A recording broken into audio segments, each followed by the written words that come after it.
ఈ విధంగా భాగవత రచనకు శ్రీకారం చుట్టిన ఆ సమయం రసామ్నాయమైన ఒక దివ్య ముహూర్తం.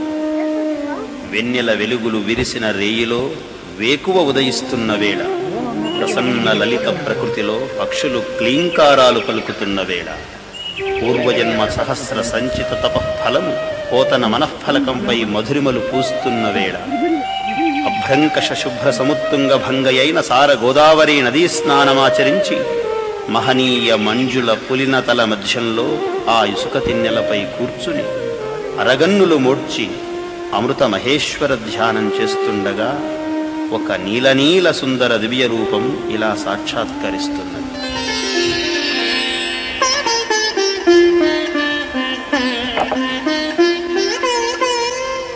మెరగు చెంగటనున్న మేఘంబు కైవడి ఉవిద చెంగటనుండనుపువాడు చంద్రమండల సుధాసారంబు పోలిక ముఖమున చిరునవ్వు మొలచువాడు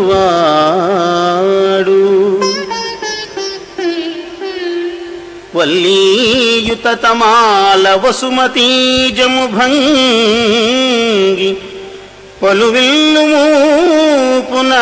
మూపునబరగువాడు నీలనగాగ్రసన్నిహిత భానుని భంగి ఘన కిరీటము తలగల్గువాడు